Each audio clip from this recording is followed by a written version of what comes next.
Good. So,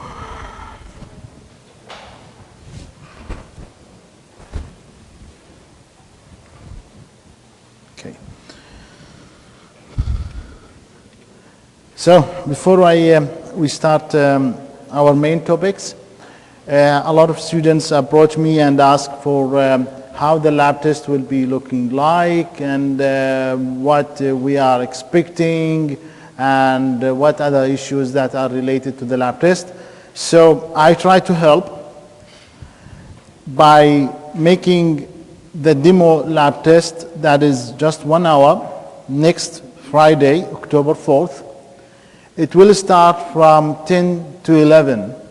So we run this demo lab test under what we call a lab test mode. So you're gonna have the benefit of seeing exactly how the computer is gonna behave during the lab test on October 11. So the computer will reboot and it will run under the lab test mode. The lab test mode will not allow you to access any external materials. Only the material that are related to the exam, it will be available for you during a website that you can access. There's no internet access, there's no modem access. And you will see how the exam is running in random mode. So even your friend who next to you, he will have different questions, different choices. But all the questions are the same, but they are different and random. So don't waste your time during the lab test running by looking around you, focus on your screen. Even if you, he picked choice number 2, that means choice number 2 is correct. For him, choice number 2 is correct. For you, choice number 2 is wrong. So lab test mode is supposed to provide a fairness evaluations for all the students. Students who attend the lab, students not attending the lab, they will struggle learn how to run the lab test mode. So I encourage all of you to attend the labs, being familiar with the lab environments. And this demo lab test, it's worth 0. No one gonna mark it, no one gonna grade it, but it will give you an overview what's the type of a question that you're gonna see during the lab test, the actual one on October 11. Now, for the morning sessions, we have section 1, 2, and 3. All of them are scheduled to start at the same time at 10 a.m. So please be there at 10 a.m. or maybe 5 minutes early. Okay, and the lab test will finish at 11 or maybe before that 5 minutes. So after you finish the lab test demo, don't leave. Still you have to hand in D2. So the lab on Friday, it's 3 hours, but we are using the first hour to make lab test demo. So the TA will be there during the first hour, and also they will stay after the lab test. So you can hand in the D2 to the TAs. How I can hand in D2? I already attend one of the labs on last Friday, and I see still students get confused about this. Things are easy. You have to do the work at home. Once you are satisfied, you can bring XML file and Java file to the lab, either USB or submit them online. I encourage all the students to submit, because this submission will be a reference for you, not for marking. The marking will be during the lab. The TA will come across you team and see the lab working on a tablet, department, real Android device. Not in your emulators, not in your laptops, not in your Android device, only on the department tablet we can see and evaluate. The process is very easy and smooth. You can secure 4 out of 4, or you can secure 0 out of 4. Okay? Now for the evening sessions, we start at 5. So please be there at 5. During the first hour at the evening sessions, we're going to have the lab test. After that, again, the TA will be there, so you can hand in D2. Any questions about the demo lab test?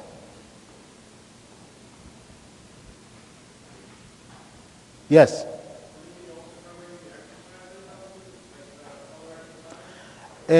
in this course, we have these opportunities, and other courses they don't have, that we have the textbook. The textbook is comprehensive, and all the material in the textbook is required. Exercises for you to do extra work. Yes, the topics on the exercises are not independent from the topics that cover on these lectures or in the textbook. So you have to make sure that you are working on these exercises. But if the question was, is D2 or exercises of D1 part of D1 or exercises of D2 part of D2, that's no. The exercises is an extra work for you. The TA will mark only the D2. Exercises that are related to D2 is not part of D2. Okay? But they are necessary for you to work on them. Okay? Any other questions? I have one thing to add here about demo lab test. It's worth 0, but also we will have part of this test to measure your previous knowledge that you are already had from 10-12. So you will see some codes or some questions that are related to computational thinking. We ask you to answer these questions or try as much as you can answering these questions. So the demo lab test I will say it has 2 parts. The first part, it will cover the topic of this course. Try to test you and show you what is kind of question that you should expect on lab test 1. But there is a part of it, it might be is not related to something we cover here, but is related to your previous background, knowledge that you are carry with you from 10-12, for example. Okay? So don't surprise during the demo lab test to see some questions that might be related to computational thinking. We ask you to do something about your previous knowledge. Okay? That is part of the lab test. Good? Excellent. Now, this is the actual lab test, 30%. I want to emphasize on this. We're still at the preliminary introducing topics. Okay? So 30%, I would like all of you to take this serious. This is a lab test. The complexity of the questions and difficulty of the question will not be too much high compared to lab test 2 and lab test 3. So this is your chance to secure 30% of this course, in addition to 20% on the D1 up to D5, that's 50%. You will secure, I don't say it's a good grade, but at least you already secured a pass grade, okay? Now if you need A and A+, you need to work more hard. But this is your chance. It's 1 hour and 40 minutes. We will discuss next week on Monday what exactly is included, what's topic that you need. But now I would like to mark it in your calendars. Missing the lab test doesn't mean I will transfer your grade to the next lab test. Will never happen. The students who knows me, I will never do this. There is a makeup. You miss the makeup, you got 0.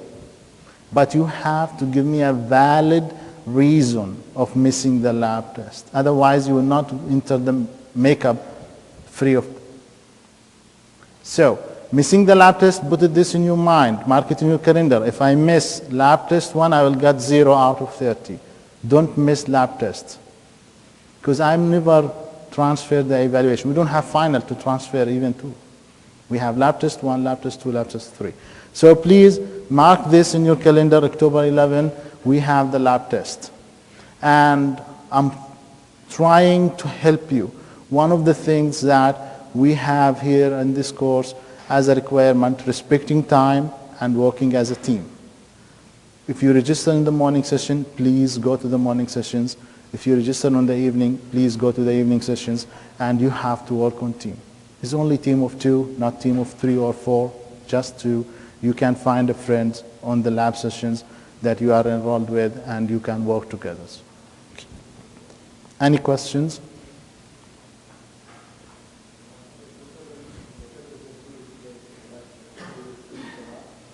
Whatever is there in the lab, in the textbook, whatever we cover here and what we cover in the lab, everything is included. We're going to discuss more about lab test coverage, what kind of topics, next Monday. Good?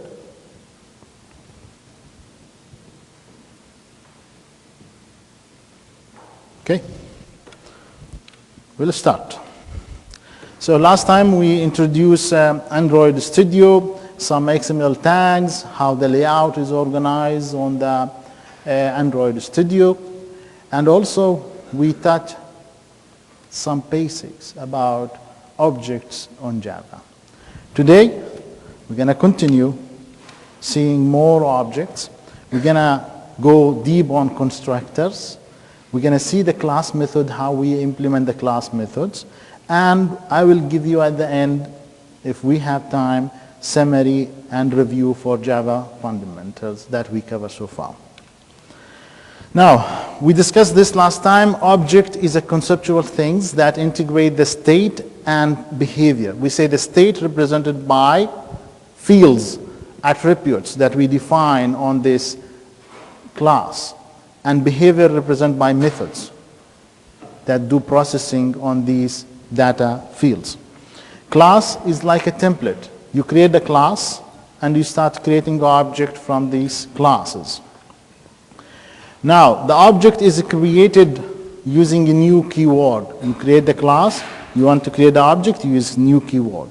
And is like giving an instance of a particular class. The class is a template. When you create the object, you are trying to create an instance of one particular class. The object cannot be served two different classes. When you create the object, you say the declaration type. So this object belongs to this class. So I'm using this class as a template to create this object. Now, constructors is one of the famous things that we're going to deal with on the Java objects. Constructor is used as a special method. Some people, they even recognize it as a not method. You cannot say the constructor is a method, but we can say constructor is a specialized method that is responsible to initialize the state of the object in appropriate manners, depend on the developers. You develop the class, you decide that whenever someone use my class to create an object, I would like this object to be initialized in this way. Or I can say, you cannot create an object from my class, you have to follow these rules that implemented on the constructors. And to be able to create an object, we have to use a new keyword. You cannot create objects, a new object on the Java without using a new keyword. Now, we discussed student class last time. We normally, as a developers, we write some documentations about our class. You're going to see that in 2030 more about documentation and how you generate Java documentations, but these are the comments that we send it to the user. Anyone who's going to use our class, we will see these documentations. We have the name of the class, public class.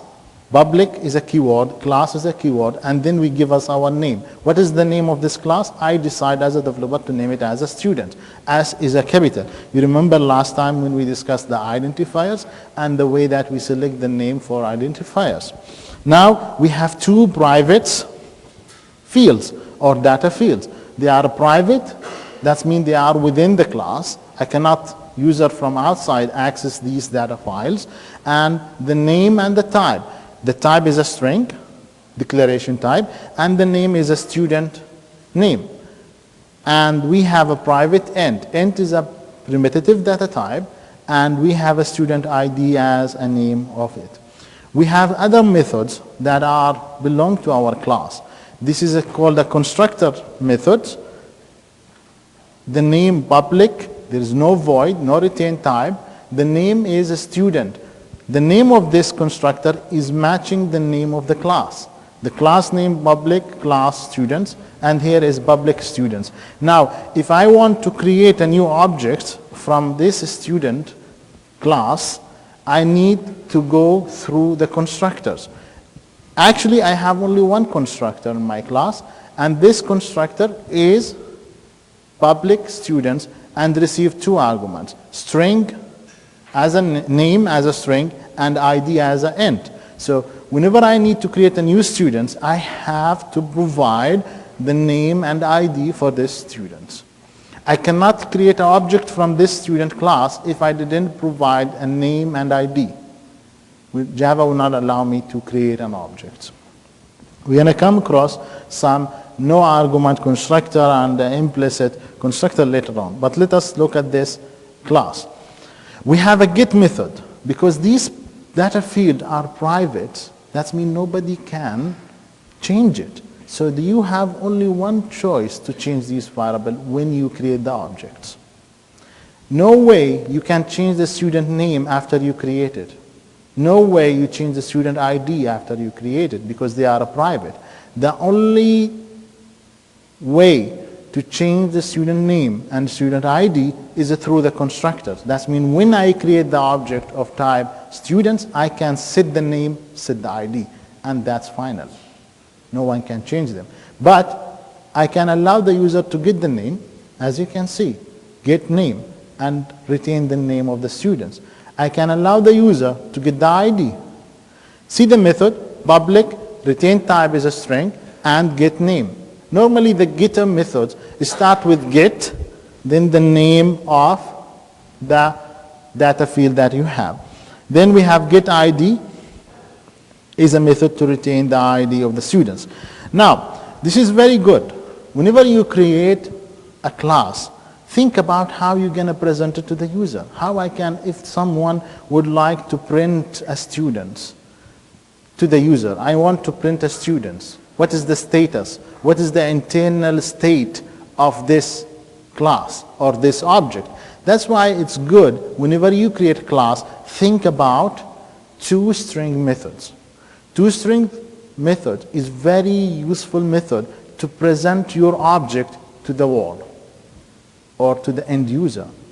So look at this, public string, retain type is a string, the name of it is toString. The name of it is toString is fixed because this is inherited from the main object class. So we stay the same name. That's why we override it. We say we override this method. Now, retain, it's retain a string. As you can see, a student name plus concatenate two strings. Then I have a double quotations. Then I give a student ID. So whenever someone asks to print an object of type students, it will print name of the students, brackets, number sign, the ID, and close the brackets. Or parentheses in this case.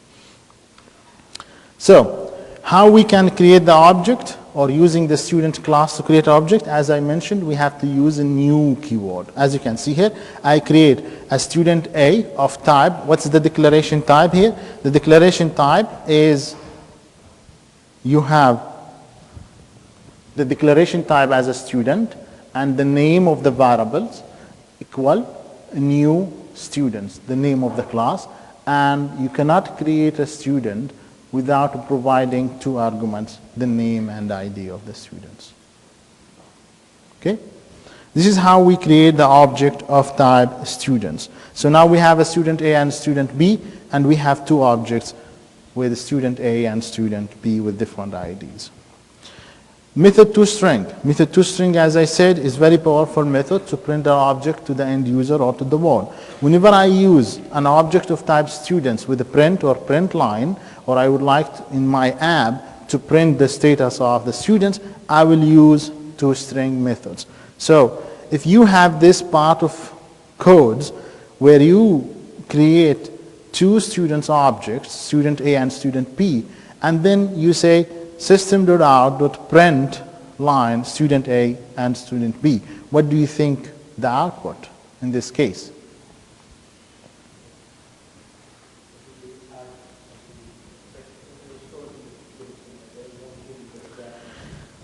Okay, to answer this question, we have to go back to see, is this class, student class, has a method toString?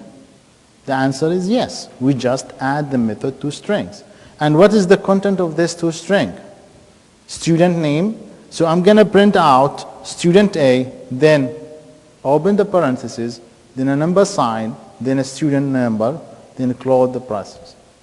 Okay?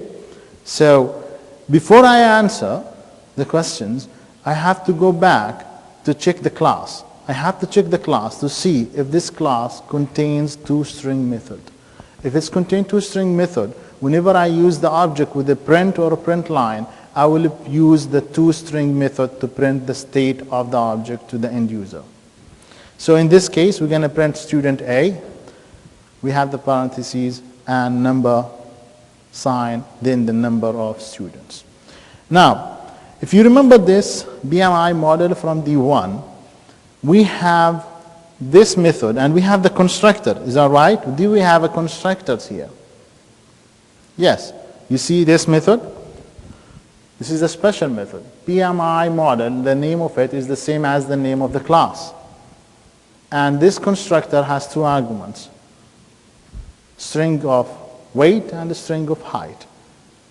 I cannot create a BMI model objects without providing the weight and the height, and they should be of type of string. Then we have get BMI, we do some calculations, and we retain a string as a retain type. Now, if I try to do this, what do you think the output?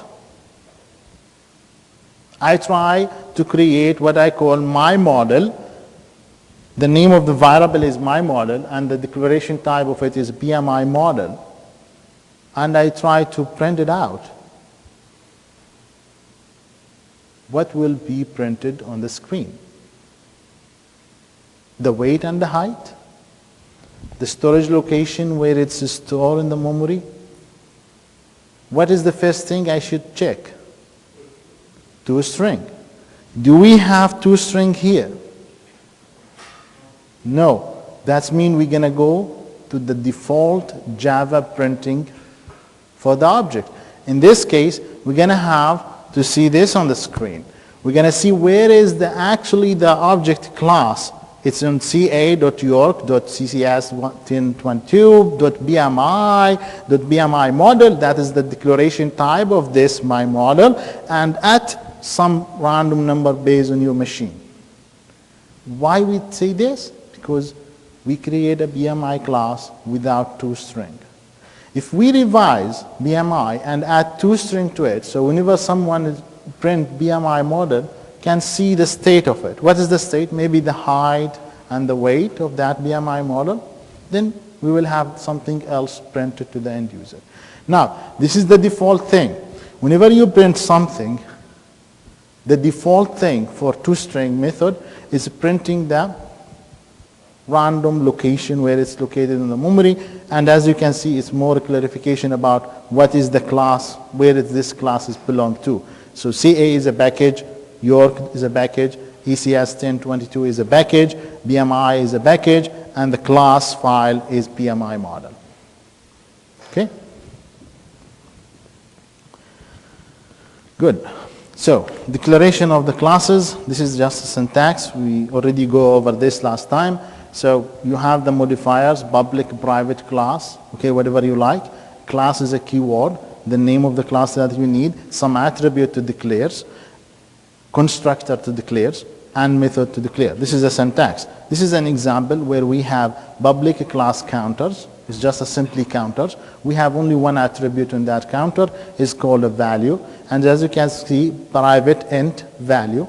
And we have a constructor. In this constructor, we create the object in some predefined state. Me as a developer, I decide whenever I create a counter, an object from this class, I need the value to be 0. Maybe you, as a developer in your app, you decide to make it -5. Or start from 5, counting from 5. It's depend on you, okay? So me as a developer, I start to make this dot value. Now this is a keyword we're going to come across to later on this lecture, but this is like you can think about it as a reference, always pointing to the object that you are creating right now. So I'm creating a counter object using this constructors. So this will point to the object that I'm creating right now. Okay? It's like an internal loop referring to the same object that you are creating right now. So this dot value is equal to 0. If I increment, I don't need to return anything to the user.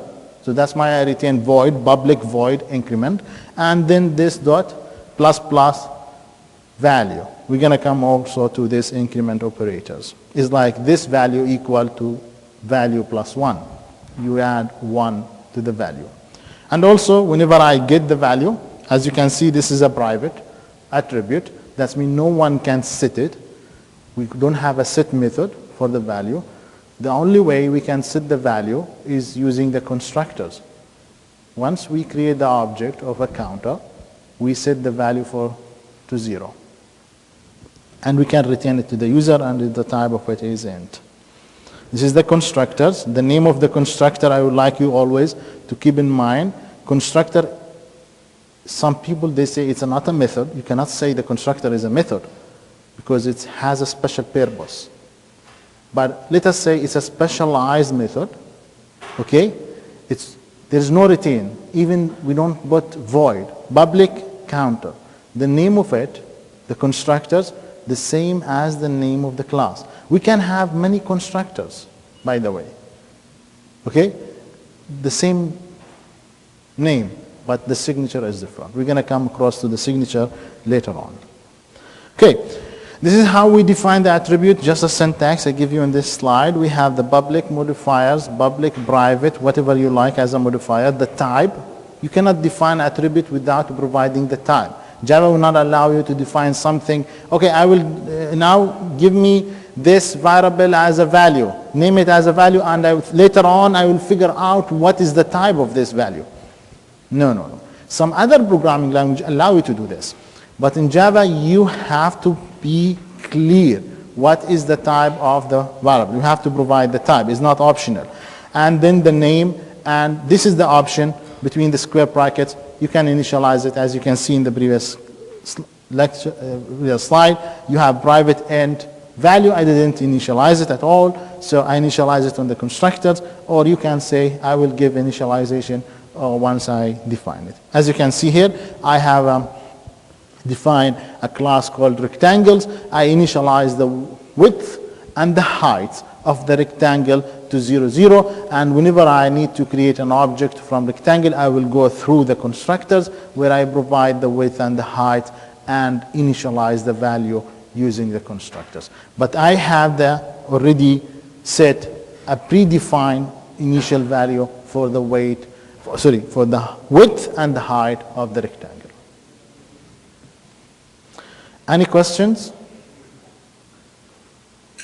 All this is actually the information we covered last time. Any question?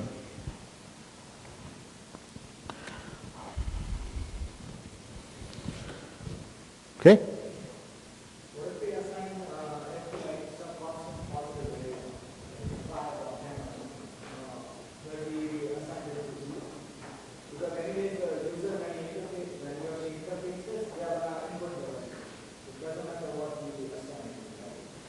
No, sometimes you use the constructor to already make a valid object.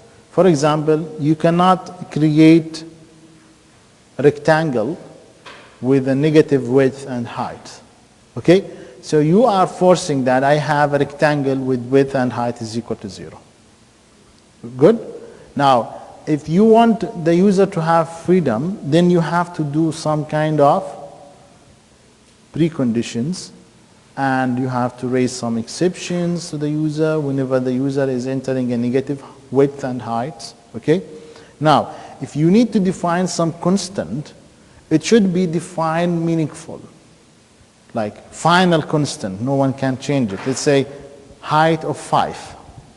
So you define this as a constant, and you use this constant to initialize the variables. Okay?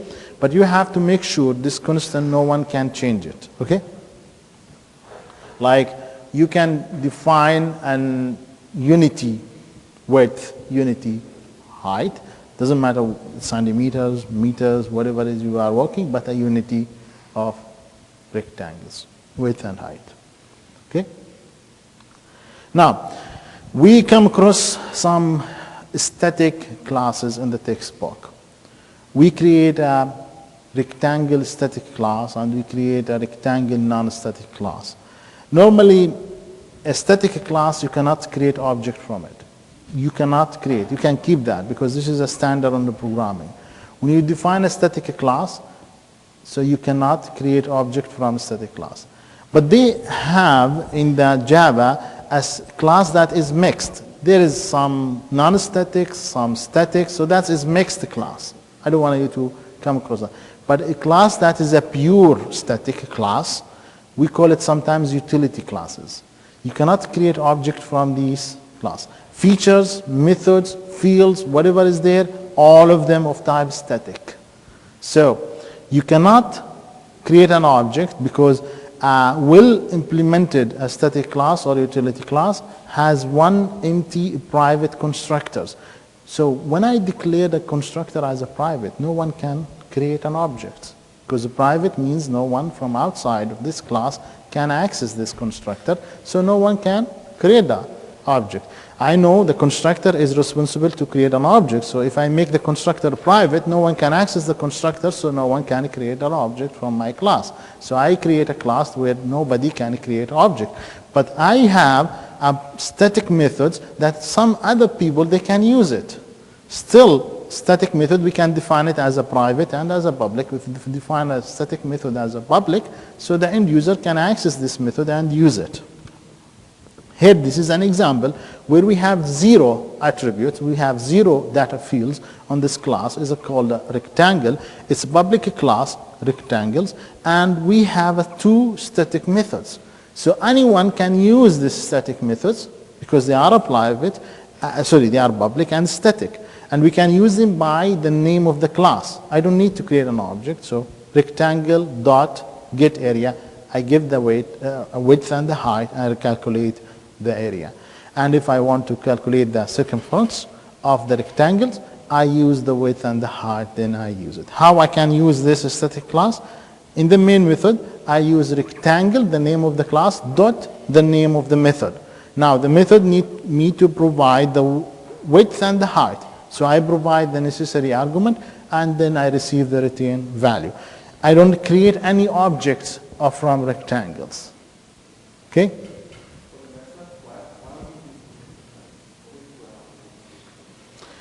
Whenever you declare a method with public static retain type is int, you have to have a sentence or a statement inside your method retain a value. Otherwise, the compiler will not allow you to compile. Because you are saying, I create a method, is public static, that means it's static, I can access this with the name of the class. Retain type is int, so it will retain integer to the user. Then I don't need to retain anything. You said that. If you don't need to retain anything, make a void. But normally all the static methods retain something or print something. Okay? Good?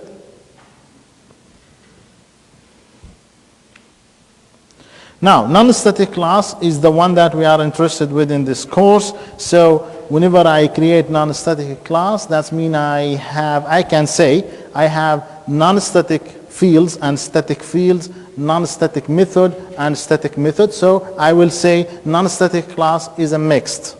But you can have a pure non-static class where you don't have any attributes or any members of this class as statics, or you can have mix. Okay?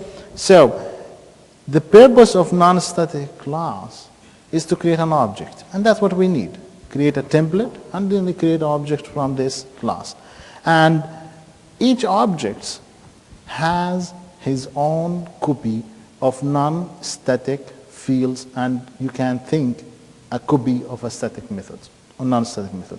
You can think, but actually each object you create from non-static class has his own copy of non-static data fields. And that is the beauty of things.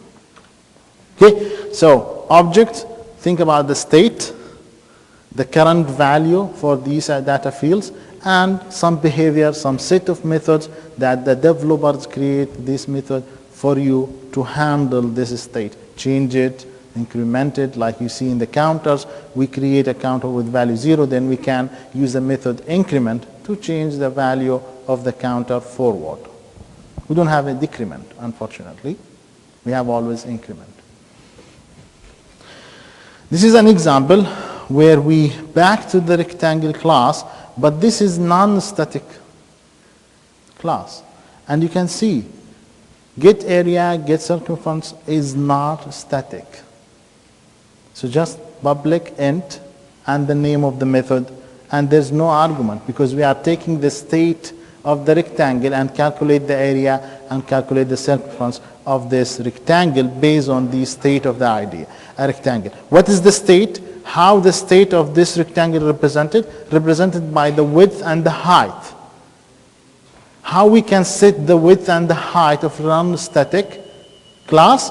By using the constructors. When we create the object of a class rectangle, we give the width and we give the height. So the width and the height are initialized now. So we have the object of a specific state. What is the state of this object? The width and the height. What is the area of this rectangle object? I can use get area and I can use the get circumference. As you can see here down, how I'm using the rectangle, I create R, the name of the variable. What is the declaration type? Is rectangle. I use equal new. The keyword new has a magic. Create an object and deliver it back to the end user. I need to create an object of a type rectangle. So whenever I create the object of type rectangle, I provide the width and the height to that. So I initialize the state. So R now pointing to the object of type rectangle, and what is the state? Width is 3 and the height is 4.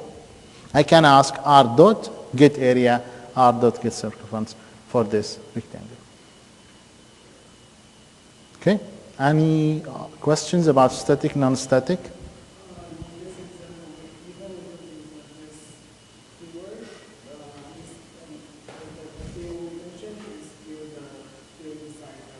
Yes, here you can see I use this keyword. I use this dot width. I use this dot height. So I'm pointing to the object is being initialized right now. So this is a keyword allow you to the point to the data fields of this class. In case of we have some phenomena called shadowing. We're going to come across that later on. Okay?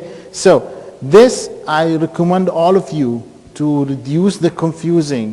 I want to set the width of the object that I want to create right now. So use this dot width. You want to set the height.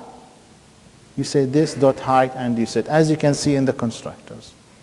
Even in the method, I use this dot width and this dot height. So if I internally, on this method, for example, get area, define some variable called width, then I use it, then I will get confused. I'm using this variable or the attribute. So that's why it's good to have this dot. So I'm calculating based on this one. Okay.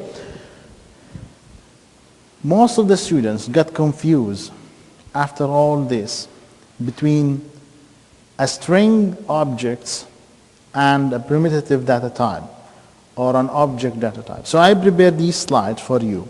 Whenever we say a primitive data type, we have byte, short, int, long, float, doubles, booleans, char. All these are primitive data type. They are not objects. Keep that in your mind. They are not classes. And I would like you to see the first letters here, small.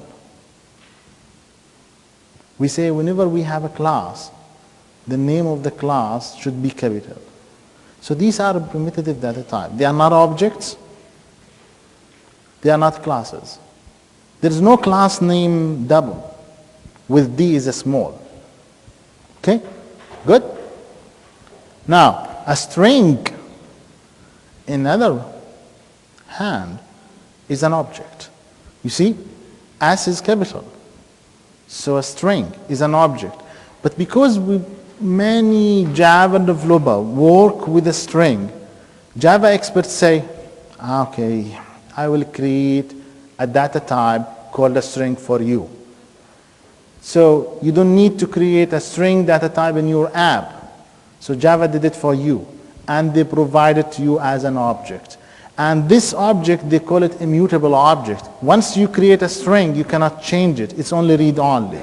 You can read the string.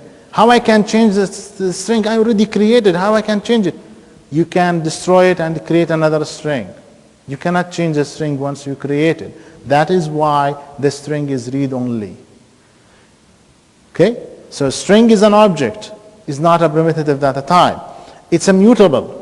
That means it's read-only. Once I create a string, no one can change it. You can change the string by destroying the current one and create the other one. Okay? Now, after many versions of Java, they start saying, okay, we need object from this primitive data type because I need to store inside containers. We're going to come across container maybe at chapter number 5. We're going to create a list of doubles. So we need to store in these containers objects, not a primitive data type. How are we going to come over this problem? So Java say, okay, don't worry, I will create what we call a wrapper classes for each primitive type. You can see here a byte is a primitive data type with P is small, but P here is capital. That means it's an object. So whenever you need to work with the containers that only allow you to store objects and retrieve objects from these containers, and you would like to have a container for int, what I should do? Java solved the problem for you, create what they call a wrapper classes. You can see here we have integer as an object, int as a primitive type. Okay? Double, the same name, but D here is a small, here is capital. Okay? And even void is a primitive data type, and we have void as an object if you need to retain void objects. Okay? Good. This is the way what we call whenever we define a variable of an object data type. So the variable hold either a primitive data type or a reference to an object. Because now we used to have a variable that referred to the primitive data types like int, doubled. But now so we can create an object from any particular class. So any variable we're going to see in our programs, either a primitive data type referring to a primitive data or referring or a reference to an object. So here, for example, we create a title of a class string. So this object is referring to some certain object, what the declaration type is a string. Right now, I don't create any object. I just say, I need a title, the name of the variable, and the declaration type is string objects, semicolon. No object is created right now. Okay? Object reference variable hold the address of the object. The object itself is created separately. So now the title will hold, you are saying that I will have a place, I want in my program a place where I name it as a title. I need to store inside it address of an object. What the type of object that you want to ask the string. So the title will store the address for the object of a string. The object is not stored inside title. Title is holding the address. The object is stored somewhere else. Title is holding the address. Object is stored somewhere else. If I use a new keyword, now I create the object. I already declare string title, semicolon, no object is created. I just say, compiler, I need a place to store address of an object of type string, and name this place as a title. Now, next few sentences, statements, I create title equal new string, a new keyword, the magic one. Create a new. What kind of a new you want? String. And this is a string constructor. I provide Java for EECS1022. Now, the object is created separately inside the memory, somewhere, I don't know where, but I know one thing, one key information, how I can access this. The address of this object is stored in title. So whenever I need to see this object, I will ask title, where is the object of type string?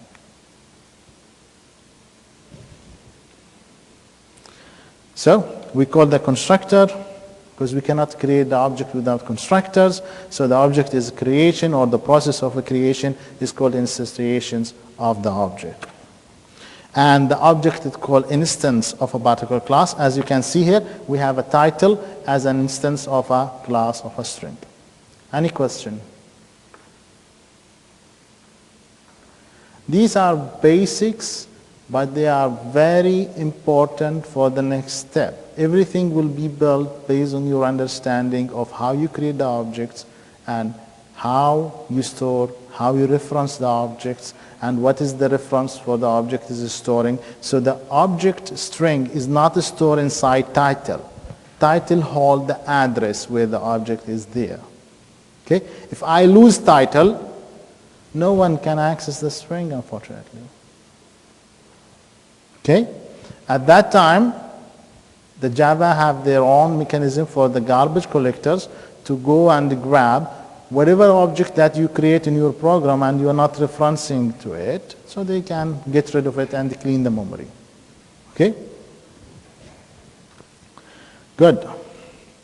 Now, I can create the object from the wrapping class because wrapper classes are objects. So integer, age equal a new integer, I give 40. So I create an object of integers and initialize it with 40. And this is not a primitive data type.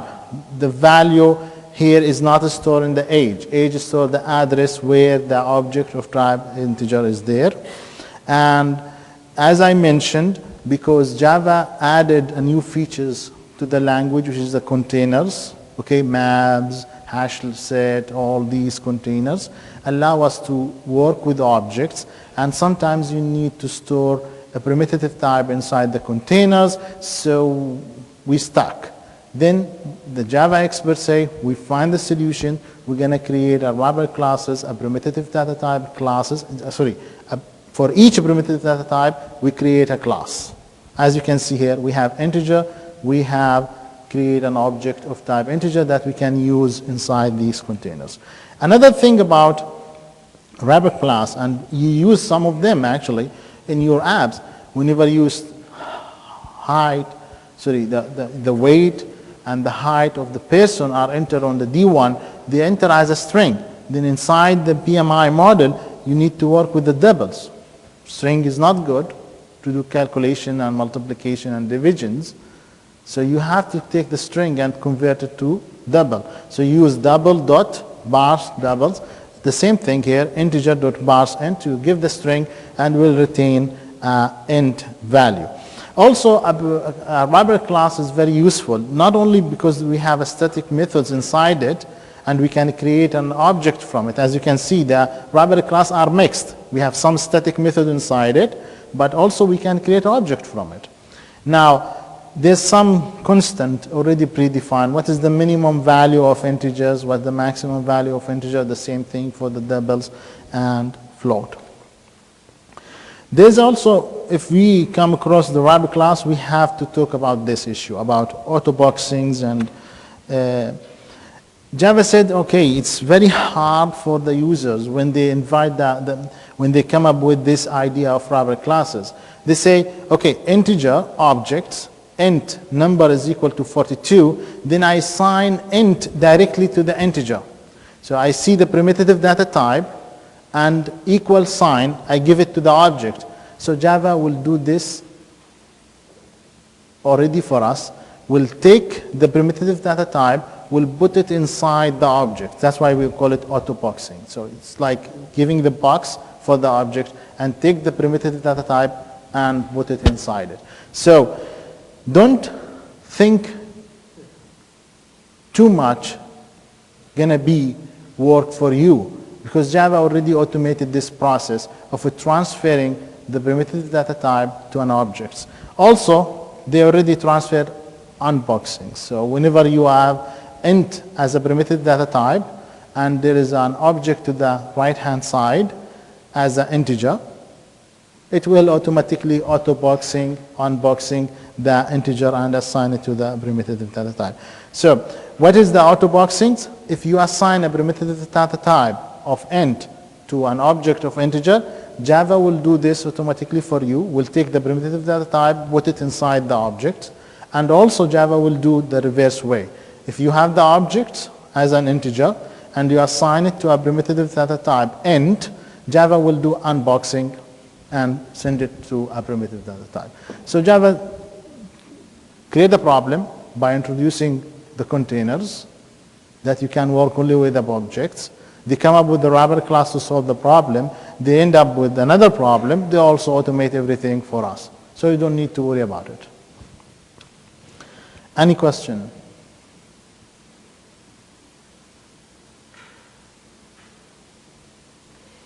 Good. So how we can implement the class? Whenever you come to cross to these questions, it's about the developer and about the situation that you are facing. If you would like to create a class of a type, so there is a lot of ways to think how we can implement this class. But the most thing is you have to choose appropriate fields, names, and appropriate methods, behaviors for your class. Let's say we would like to take this as a work for us today. We have two-dimension point. We have a point in 2D, x, y, x and y. So we have two dimension, x and y, Cartesian coordinates, and we would like to create a point there. So we need to have a class to represent these 2D. So two-dimension point, okay, I think, okay, I need a field for x-axis, I need a field for y-axis, because any 2 points in 2D were represented by these two fields. So these data fields will represent the state of the class. Now, maybe someone say, look, I know that is 2D, I would like to work with polar coordinates. I need r and theta. I told him, okay, that's good. So in your applications, create the class that is fit with you. So create a class that represent any two-dimension point with polar coordinates, not Cartesian coordinates. But here in this class, we're going to take the Cartesian coordinate as an example, and we think about what is the possible data field we can come up with. We have only two fields, is x coordinate, y coordinate. So done, that's a class, finished. Public class, simple point 2, I just name it like this, simple point 2, you can pick up whatever you like. Okay, I need data fields, public, float, or you can say doubles. In this case, I pick up float, x, semicolon, public, float, y. By looking to this, if I ask you, what is your first impression about this class? Okay, after we discuss so far, what is missing or what is the benefit of this definition? What is missing? Constructor is missing. What is the good in this class? Or bad on this class?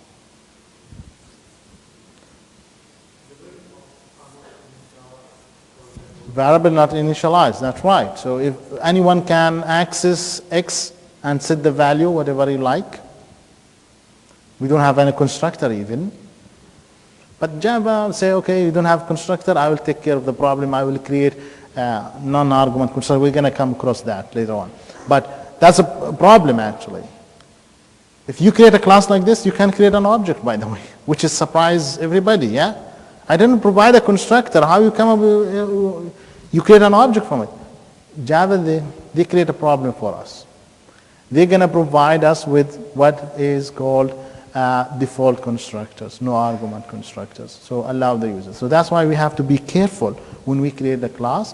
What is the access modifier? The class is public. As you can see, any client can use it. And also the field are public. So any client, we name this kind of client as an end user. I know you create your own class and you're going to use it. You are the same. So you can think about, I have two hats. Developer hat when I create it, then when I finish, put down, I'm the client now, I want to work with it. So you are the same user. You are the same person who's going to develop and use your class. But if you are working with the company, big companies, they develop, and there's some other users are responsible for testing and verification that everything is okay, and there's also the end user, which is the client, who's going to use your softwares. Okay? But right now in this course, everybody is you. You're going to develop, you're going to use, so the client is you. When you say any client can use these fields, that means you can use these fields. Okay, the client is any class with this main method, use this class. Good? Now, even in this current version, we can create the object and can manipulate. As you can see, we have the main. So the main is, we call it as a client.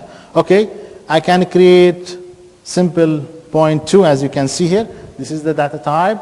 P is the name, equal new, the keyword, the magic one. That means we let the Java, oh, I need an object. What kind of object then you need? I need a simple point. I see no argument in this constructor. This is the default constructor. Java created and ship it for you, which is create a problem for us. We need to solve this. If you are a good developer, you should avoid Java do something for you implicitly, like this constructors. So now we create the object, then we can access X and Y directly, yes, right? Can we do that? Yes, we can, because it's a public. Everybody can see everything. So we can access X and set the value. We can X, Y, and set the value. As you mentioned, when I create P here, I did not initialize X and Y for any value. It could be any value. And we're lucky, we are taking this care next, and we initialize X as a -1 and Y as 1.5. Then we need to print it to the user. Unfortunately, we don't have toString method inside it, so we're going to go grab data field one by one. It's a painful process to print it to the user. Okay? As you can see, we print the point. Okay. Printing is a very inconvenient in this way because you have to go and pick up the data field one by one manually. Okay? So let us see now how we can do something about it, as all these are we discuss about it. So you can see here, we create P1 and P and Q. Both are type of sample point 2. And then Q, we need the Q to have the same state as P. So we say the Q.x equal P.x. The Q.y equal P.y. And then we say RP.equals Q. We're going to come across that later on this course about equals objects together. A primitive type, you can use equal sign if you have a primitive type. But if you have object, you cannot use equal sign. You have to use object name, like in this case P dot equals, and you give another object to it, and let equals method decide if P and Q are equals. If you do this, unfortunately, I know, you know, that P and Q have the same state, but the Java will not know this. Java will say, no, these are not equal, because they are stored in two different addresses on the memory. Okay? So let us add some more features to this class to make it easy for us to work with. So let us add constructors that can initialize this. And let us make it more easy, more methods. Okay? And that is the concept of what we call encapsulations, where you are binding the data. You see, initial version of the simple point 2 was only data fields, just X and Y. We don't have any kind of methods to interact. Even we don't have any constructors. So we take these data fields and start adding methods to allow us to work with this simple point 2. So we add more behaviors to this. So that's what we call an encapsulations. That's mean bundling data and method together so we can use this as a single unit. Okay? Good. It's like you put your object inside a protective bubbles. No one can create the object randomly. You can create the object using constructors. So you are setting the path. I cannot come to this room either from this door, that door, but you cannot come from the ceiling, you cannot come from the floor, okay? You create the room and you decide how you enter and how you exit the room. You create your object and you decide how you construct this object and how you retrieve the object back to the user. So you just like creating some protections or bubbles around your objects. Good? Constructors.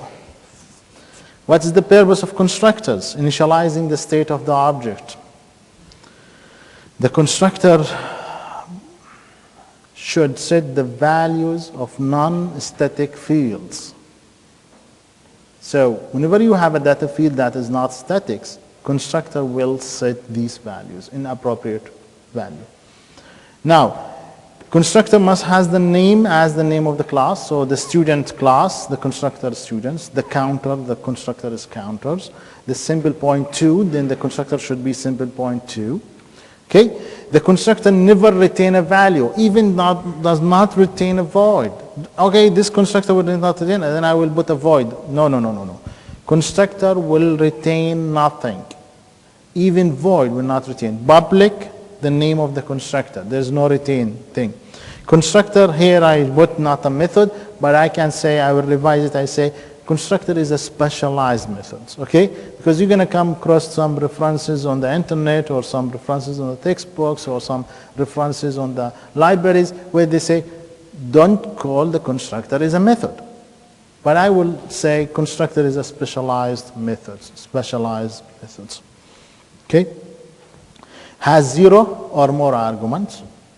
Yes, constructor can have 0 arguments. Okay, that's the default one, no argument constructors. Now, implicit generated constructors. Java allows to define a class without any constructor, but does not mean we cannot create object from that class, as you already saw on simple point 2. Just x and y there, and we use it in the main, we are able to create an object from simple point 2. So Java allows us to do this. So let's say I have a class, empty one, just public class, no constructors, nothing there. Even there's no data fields there. I go to the main method, I say, okay, give me final, I name it as a final, no constructor is the data type of it, and the name of the variable, no constructor instance, and equal new constructor.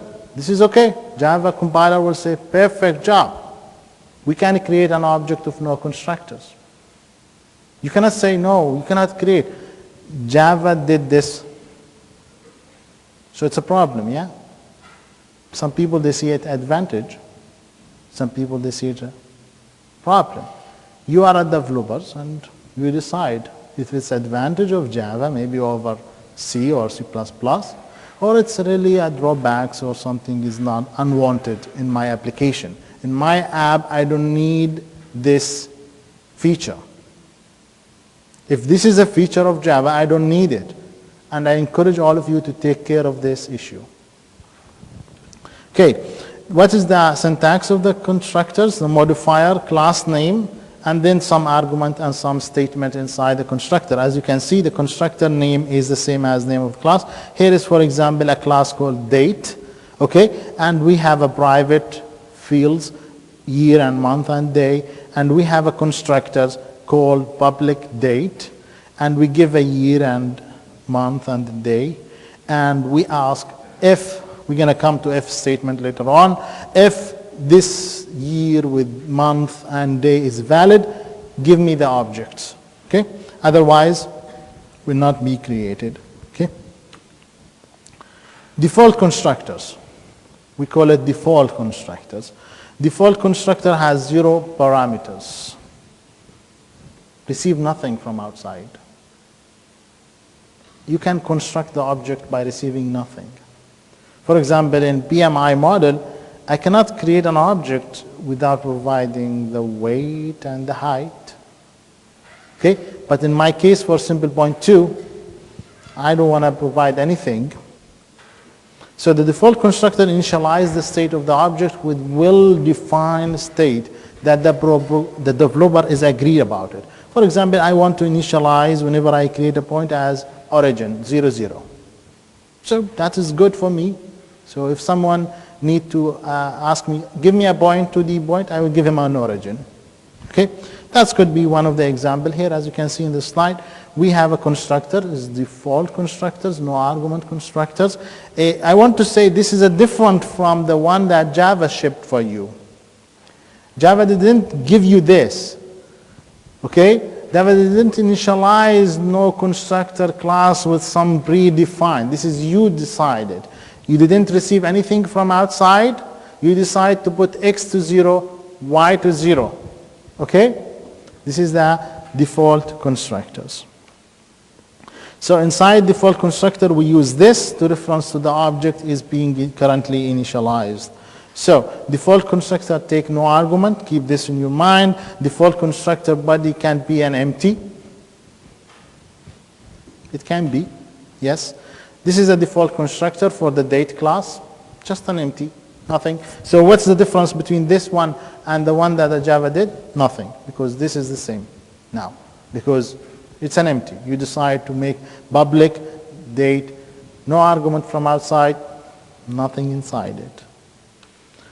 Okay, constructor with some argument, and this is mostly used one. So constructor without arguments, sorry, this is without argument, which is same as the default constructors. Body of the constructor, you're going to initialize it, the same thing, okay? So you can create, this is the same as the previous slide, but I put it here as a name, so constructor without argument, which is the same as default constructors.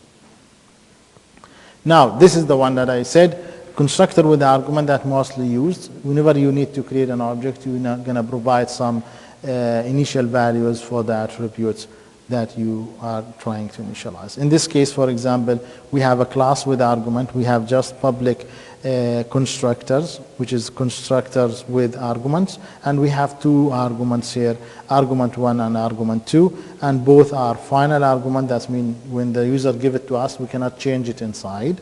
Okay? Then nobody. So this is where you use a new keyword. We cannot create an object using new keyword without providing these 2 arguments. Now, we can have many copy of constructor inside our class as long as the signature of this constructor is different. So the list and the type of argument are different. So if the list and argument of the constructor is the same, Java will not allow you to create 2 constructors with the same name, with the same list of argument. We know that constructor have the same name already because the constructor has the name of the class. So 2 constructors, they will have the same name, no doubt about it, but the list of arguments should be different. Okay?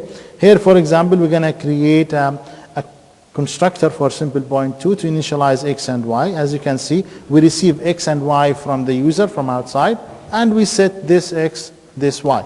Now you can see here, that is the problem, and this helps us to solve it. Look at the name of arguments, x and y here.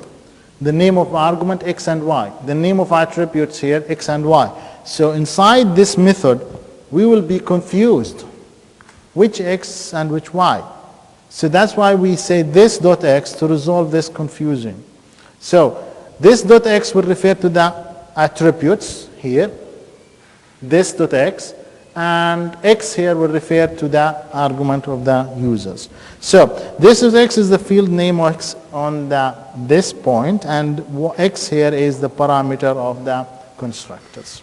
Okay, so that's why they're very useful to have this .x to make sure that you are referring to the field. This is an example just to highlight the process of creating the object. We ask simple point to p equal in use simple point 2, and we give -1 and 1.5. Imagine the client asks to create a p, which is the place where the address of the object will be stored, and this address related to the object of type simple point 2. So, and you allocate a memory for simple point 2 objects. So, allocate the memory. So we have an object of type simple point 2. We need to allocate the memory. I will look inside this object. I will find that I need to allocate for x and y. Good.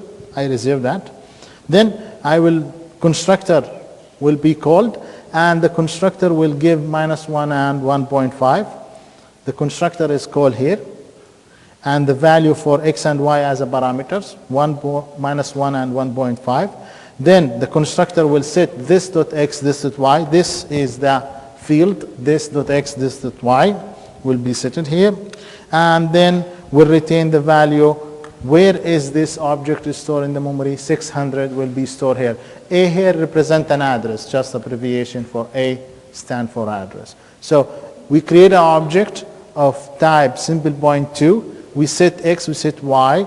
The object is created somewhere on the memory, maybe far away from where P is there. P is a reference. If I lose P, no one can access this object. So this object will be here in the memory, and I lose P in my code. No one can access this object. At that time, the Java garbage collector will pass through and take this object, put it in the cycles. Okay? Any question about the process of creating the object and the effect on the memory?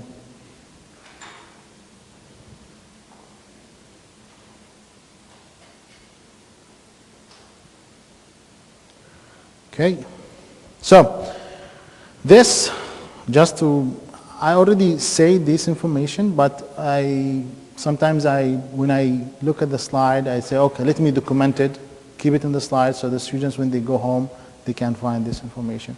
So all what I said is written here. So this here, you can see the fields X and Y, they have the same name as the data fields. So to remove the confusion about these, we say this dot field. This phenomena of having the parameters the same as the name of the data fields is called shadowing. So the shadowing, when the shadowing is, if I ask you in the test what the shadowing is, the shadowing when you have the list of parameters or arguments is the same as the data field. And to resolve this problem, we use this dot. Okay? Now, the parameter x and y here, they have high priority than the data field because these are the scope of this method. This is the scope of this method. So within this simple point 2, x and y inside the argument, they have high priority than this dot x, this dot y.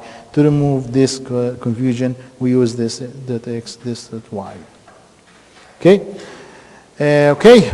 We add the customer, so that's supposed to simplify our code, yes? Let us see the impact of creating these constructors for our code. How we can do this? The answer here. You can see originally we have this code. We create a simple point P. We initialize it. The attribute public, so everybody can initialize it. And we print it out. And then we create a Q, another simple point 2. And we initialize it with the same value as x and y. See, now we have a new version of simple point 2 where the constructor is there. So we create this one. This is to set the value. This is to create a queue. Now look at this, what's going to happen. All this, we can cross it out from the code and replace it with this. So when I create the object of type simple point 2, I give -1 and 1.5. So I don't need directly to access x and y. And also, when I create a queue, have the same state as P, I can give P.x, P.y. Good? Because still I don't have get methods. If I have get methods, might say get x-axis, get y-axis, or get x-coordinate, get y-coordinate, we're written. But right now, still. But simplify the code, yeah? We reduce number of lines at least. Good. Now, sometimes we need a copy constructors. What the purpose of this copy constructor? You already create a simple point 2, and you need a copy of it. So why I should do the same process here, access x and y, and give it to the q. So I can use what we call a copy constructors. Initialize another object with the same state as the original objects.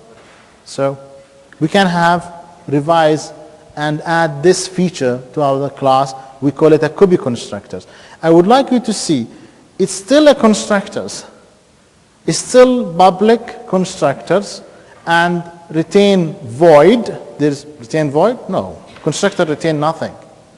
Even void is not there. Okay? So public, the name of the constructor, which is match the name of the class, and the copy constructor has only one argument. Has the same type of the class, as you can see, simple point 2 and others.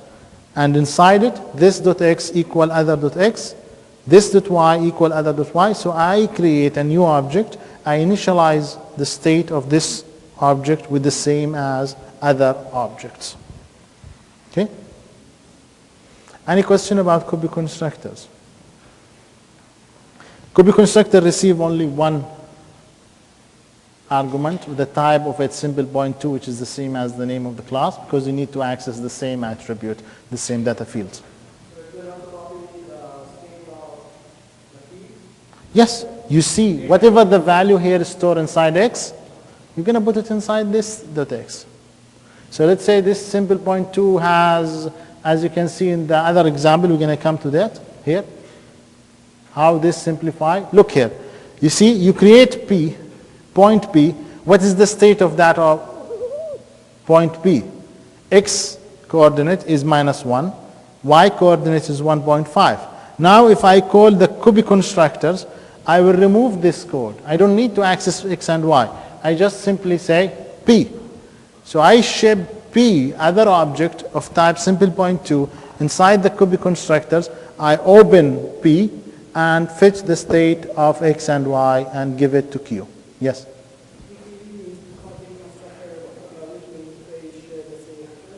No, because we are creating a new object. Constructor create a new object. What is saying here, I have point, x coordinate is -1 and y coordinate is 1.5. I need a copy of it. So they are storing at different addresses, but they share the same value for x and y. They have the same state. The values are equal, but doesn't mean that they have the same object. We're going to come across some examples, but imagine you need a copy of this. You create the same copy of this volumes and you put it here. Yeah, they have the same colors. That's why they copy.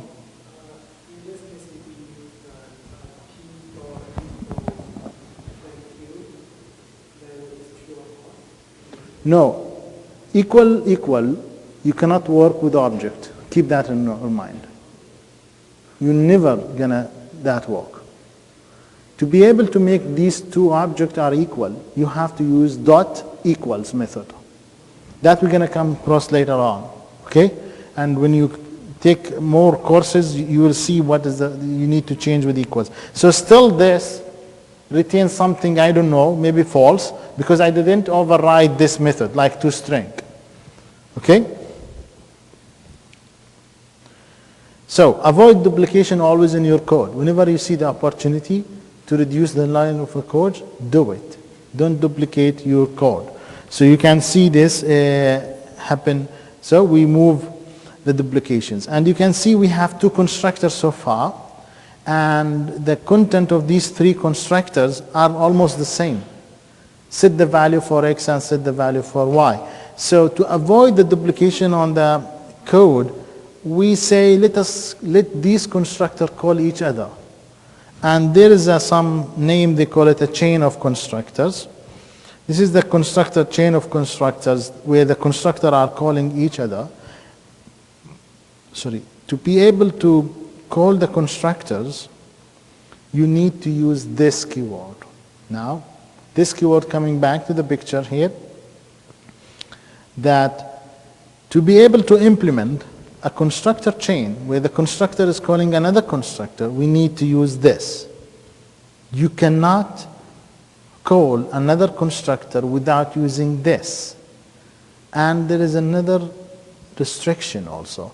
Should be on the first line of your code. If you want to call another constructors from this constructors, this should be the first line. It cannot be the second or the last line. It should be the first line. Let us see example. By looking to the example, it will become more clear. Here, this is an example where we have a 3 constructor as we said. Look at this. Public, simple point to no argument constructor or default constructor, you can call it. This, the first line, this, and we give 0, 0. In this case, we're going to use another constructor. Which one? The last one or the one in the middle? Based on the list of parameters, you can determine. You can see this receive 1, 2 arguments. So we're going to call the one in the middle. This one will say this, open the parentheses, 0, 0. Then we will call a constructor, receive 2 arguments. So we'll call this one. We'll not call this one. This will receive what? 1 argument with the type, declaration type as the name of the class. But here 0 is a primitive data type, so it's not matching. So we're not going to go here. We're going to call here. And we're going to initialize x and y. So this will call this one. Now, look at this one. This is a copy constructor. A copy constructor gonna, the first line, or only contains 1 line. If there is any other things, will be below this one. But in this case, in our example, we have nothing. So this and other.x, other.y, coming from this argument, other, and we call this. This will call the one in the middle. This we call it a constructor chain. Constructors are calling each other. Now, if I want to change the way of the object is being initialized or created in our case, we're going to go only at a single point here. We change this one. If we change this one, we affect the one on the top and the one on the bottom. Okay? Did you see the chain of constructor, how they are working? So you are setting a single creation point. So to make it simple for you, if you would like to create a simple point in 2 dimensions in different way. For example, whenever I create a point in 2 dimensions, I need to subtract x-axis or x-coordinates by 2. Rather than going to the one on the top and one on the bottom, one on the middle and subtract by 2, I can go to the one on the middle and subtract by 2. Okay? So 2 variables are of type object. You can see here, we're going to discuss this again and again. I'd like to highlight it. So we have date 1, date 2. Both are reference to the object of type myDate. We create myDate and we give value for the year, value for the month, and value for the day. And also we say, okay, you have day 1. Now I say day 1 is equal to day 2 of that term. This is what you said. Now both are having the same address to the same objects.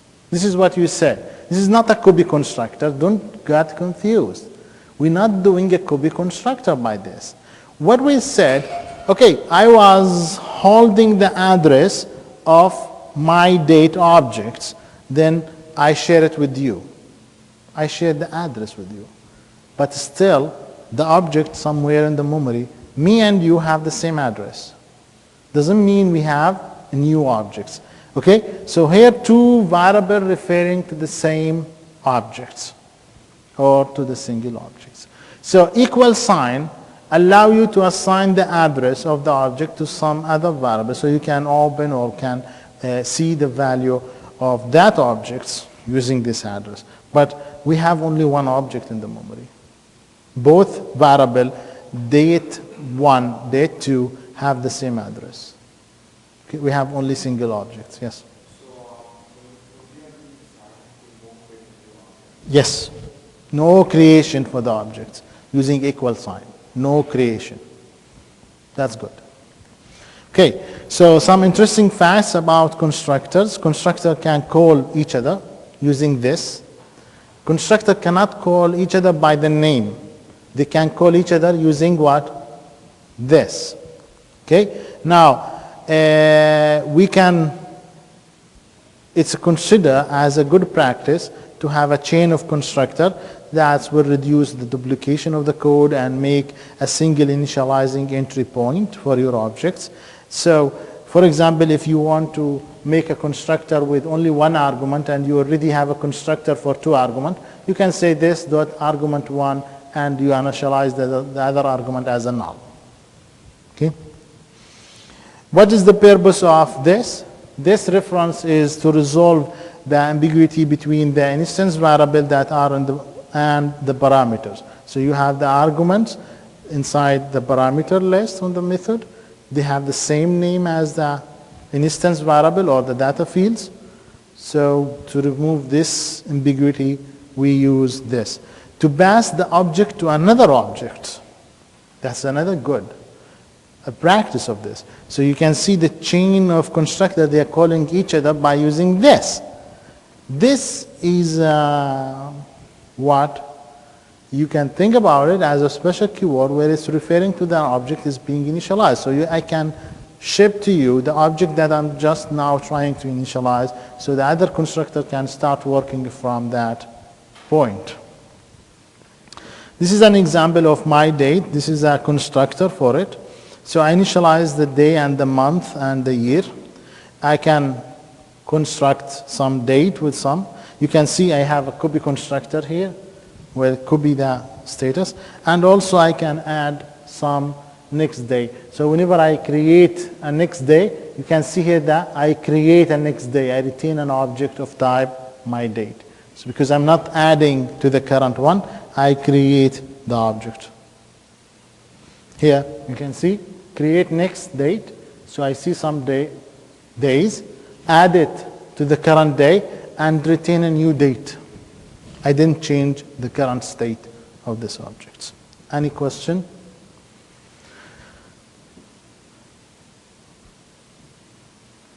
So we cover a specialized method, or what we call it a constructors, in details, how we can create objects. Another part of the object inside Java is methods, which is very important. A method can perform some sort of computations. So you have some computation you need to do in the state of the object, so you do it in the method. Methods are reusable, so you can call the method whatever you like. You can call it to calculate the area of rectangle now, and you can call it after few minutes in the code to calculate the area of rectangle. You can reuse it again. Now, anyone can access the method without copying the method. You can access the method. You don't need to copy the method. The method is created on the object. You can just access it and ask to calculate the area of the rectangle.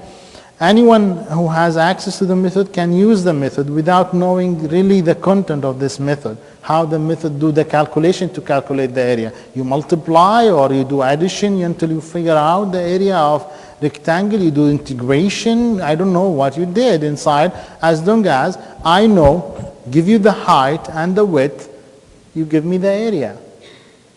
Okay? I know what is in and what is out, so I can treat the method as black box. More about the method, you can go here on this link and see some more information about method. Normally the methods are shipped to the end user or to the client with what we call an API, Application Programmable Interface. An API is more like a documentation. It's let you know what is the input for this and what is the output. Okay, or you can say it's a manual how to use the method. Okay, you receive a new microwave at home, you open the manual, how I'm gonna make a popcorn. So you read the manual. You receive a new method, calculate the area of rectangles, you look at the API and know exactly how I can use this method. This is an example of API of a method. It's called isBetween. By looking to this API, I can say this method is non-static or a static. It's static. It's written on the header. Public, static. So it's a public. Any client can use it. And static, it's a Boolean as a retain type. The name of it is between, and it receives 1, 2, 3 input arguments. They are int type, int main, int max, and int value. Here is a description about the method. Retain true if the value is strictly greater than the min and strictly less than the max, and false otherwise. So this description allows me to understand what is this method is doing. So whenever I give a value to this method, it will retain true if this value is greater than the min and less than the max, and 0 otherwise. It will give me here the description about the parameters, and also will talk about the retain value. Retain true if the value is strictly greater than min and strictly less than max, and false otherwise. There is a preconditions. A precondition is a responsibility of the client. Whenever you ask this method to work in the nice way or the appropriate way, you need to make sure the min is less than the max or equal to the max. If you violate this condition, no one can predict what is going to happen next. A crash, blue screen, I don't know. You as a client to this method violate the preconditions. So, but as long as you are not violating the preconditions, the method should retain true if the value is greater than the min, less than the max, and false otherwise. Okay, this is the header of the method. We call it a header of the method. It contains a lot of information about this method, allow us to know how to use it. It contains the modifiers, public statics. It contains the retained value, Boolean in this case, is between the name of the method and the list of parameters. Okay? Now, this is the list of the parameter is very important to determine the signature of the method. So, there's no duplication inside the list of parameters. You cannot say int min and int min and value. You cannot duplicate. The name inside this list of parameters should be unique. The signature of the method. Normally the signature of the method represented by not the name of the list of parameters, but the type of these parameters. So you can see here the method has a signature. Any method you create in the Java has a signature. What is the signature contains? Name of the method and the data type of the parameters. You see here the signature of this is between is contained the name is between and end. That's a signature. I cannot create any method with the same signature.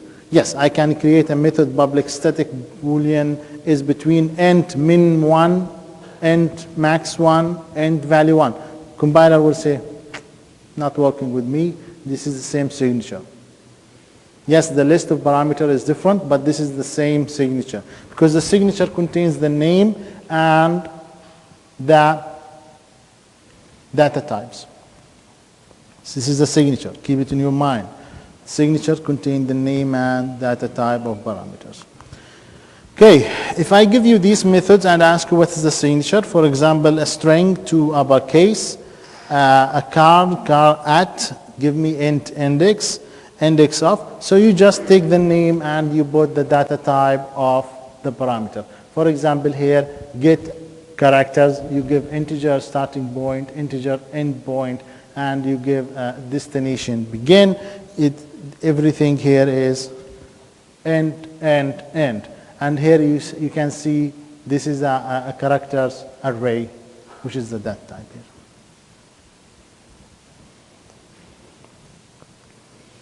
Now, if someone decide, okay, I will try to take another version of this method by defining the same name, but I give a different data type for the list of parameters. So you can see here we have a Boolean data type. Yes, these are different methods. They have different signatures. That's what we call or come across the concept or the terminology called method overloaded. Overloaded means you have two methods with the same name but with different signatures. Okay? So these are two methods. It's between is overloaded. As you can see, they have two different signatures, but they share only the name of the method. Even the retain type, they have the same retain type in both cases, you can see, and they have the same name. The list of parameters, they are different. Good?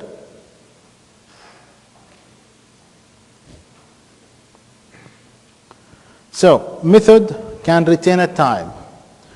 Method can retain void or retain a single value.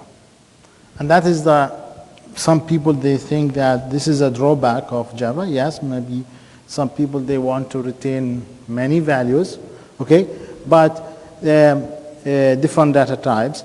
But Java can retain only a single data type. So if you say I will retain integer value, it will retain only integer value. You cannot retain double. Compiler will not allow you to proceed.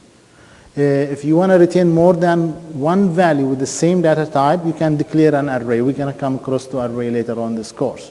You can define an array, list of integers. Now, if you want to retain some containers where many objects are inside the container, you can define a hash map or a hash set and retain a hash set to the users.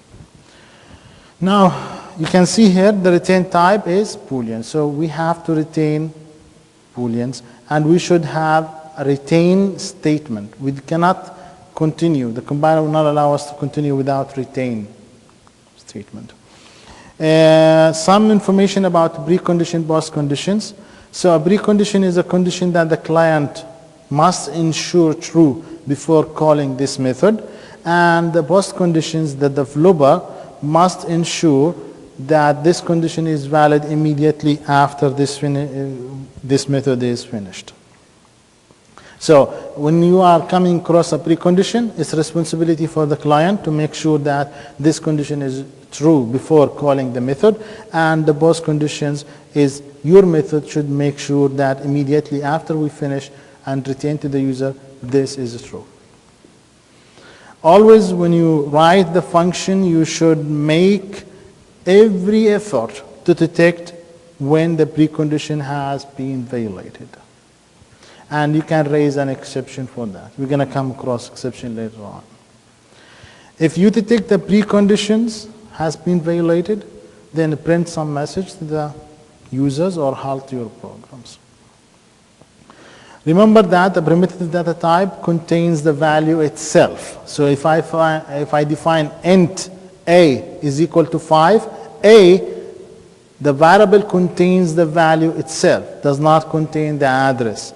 And the object reference contains the address. This is an example where you define num1 as an int and you assign it to 38. So 38 is actually stored in num1.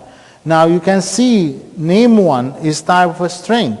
It's contained the address where the string is created. So remember this difference between creating a variable of a primitive data type or a variable of an object type.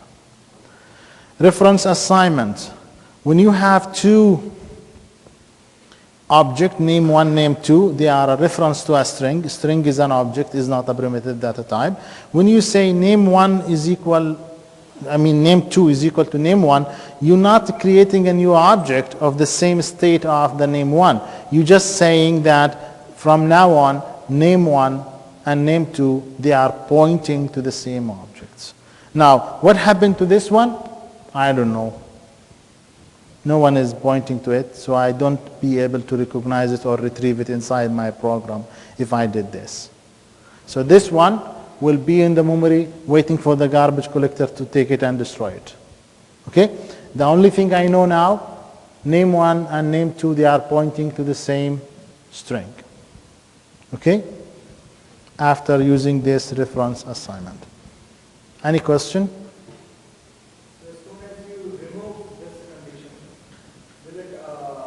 What do you mean remove this condition? This is not a condition. No, like after you remove the assignment part. Like we assign the name to is equal to name 1.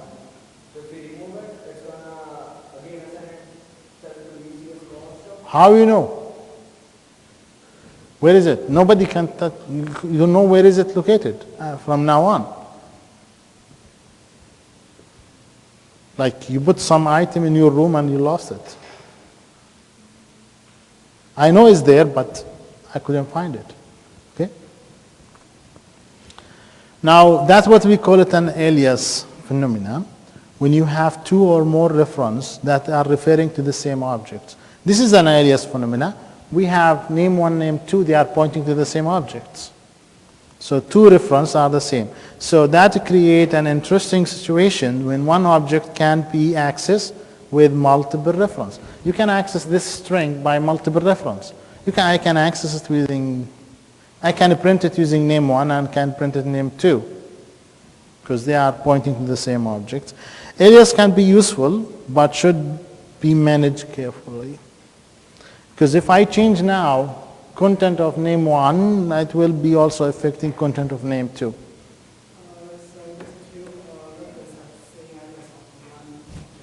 Yes. No. Yes. Yeah. The name1 is stored in, let's say, an address 60, and the name2 is address 62, but both contains the address of ECS job, okay? That is maybe address 1 million, okay? Yeah, changing the object through one reference affect all the other references. Now, that is the aliasing, so everybody should be aware of what is the aliasing is. Now we go to the API. It's good to be able to read after we discuss the method is being able to read the API, because the API is the contract between you and the developer of this method. For example, here, the list of the classes you find here on I2C, this is the jar that you always link to your apps, and this is the main information always you see in this part. For example, this is the student class. There is a student class inside this jar that you always link to your API, and you can see we have some constructor information. We have actually one constructor in this case. This is the name of the class, constructor summary. If we have many constructors, we will see it here on the summary of the constructors, and we have the summary of the method. And this is just a screenshot. There's a lot of method inside this class, but just for a screenshot, we have equals. So we can say if two students are equal or not, and we have get course grade inside method inside this, and we have only one constructor in this case. This is a class called repeat inside the utility class. It's ask you to, you can read the description here, create a string contains the characters repeated n times. So whenever I give a character, I give a number of times, I will retain a string. So there is no preconditions, nothing inside this one. So public static, so this is a static, retain a string, the name of the method is called repeat, and the list of argument. This is the header of the method. So if I ask inside my program, I can access this method using a utility dot. Why? Because it's a static. So I can access it directly. And then I create retain type as a string. So I know from this one that I have to retain a string. So when I use the method here, you can see I use a string1 utility dot repeat. I ask to repeat 2 times letter A, I will have a string A. What about this one? If I ask to print directly, so it will print a string. In this case, A will repeat it 2 times, then another line where A is repeated 3 times. So when I read the API, that's what I want to emphasize here. When I read the API, I don't need to know how the method is working. I need to know how to access this method. I need to create an object to access it, or without the object, I can use the name of the class. I need to know the list of input parameters. I need to know the retain type. Okay? Now, this is another class. It's a public class, equations. As you can see, this is a class of equations. It's extended from object class. Extension or inheritance is not part of this course. Implement also an interface is not part of this course. Okay, so is this method, is this a class static? No. How someone can use this class then? If this is not a static class, so I cannot use equation dot, so how I can use it? That's right. So we have to create an object. That means we have a constructor and empty constructors. This is the floor constructors. We have a constructors here where take A, P, and C, and we have a copy constructor too inside these equations. Now, this is a way we create an equation 1 with a type of equations, and we give an argument to this constructor, 1, 0, minus 9. So I'm creating an equation of x squared minus 9. Okay? Then I can ask some methods. We have equal method, get coefficient, get roots. We can ask them here inside the main. We create equations, and then we ask get root number 1, get root number 2, and we retain the value of these equations. So API is a contract between you and the end user. So you, in this case, in this course, I mean, you're not going to be responsible to develop the API, but in the other courses, you will be responsible to read the API and develop the API. And in this course, you need to be able to read the API and use the method without knowing the detailed implementation of the method. I don't know how they calculate the roots. Is to do integration, they do differentiation. I don't know what they are doing. But I know when I ask them, give me the root number 1, they will give me the root number 1. Good? Any question? Okay. So, unfortunately, we come to the end. So, this summary and review does not contain any new information. It contains some information that we discussed in the previous lectures, highlighted, okay? So I bring it to you. So I'm not going to go over it due to the time. I wish I had more time, okay? But you can go over it by yourself, and if you have any question, you can ask me next time, okay? Next time we're going to start the new topics, okay? All of this is, you can see, is how the package, how the import, we discuss these, how the class is created, we discuss some keywords, how the method are there. So all these constructors, we discuss constructors. So how to access the members, okay? So all this information here is not new, okay? And read it by yourself, and if you have questions, you can ask me, okay?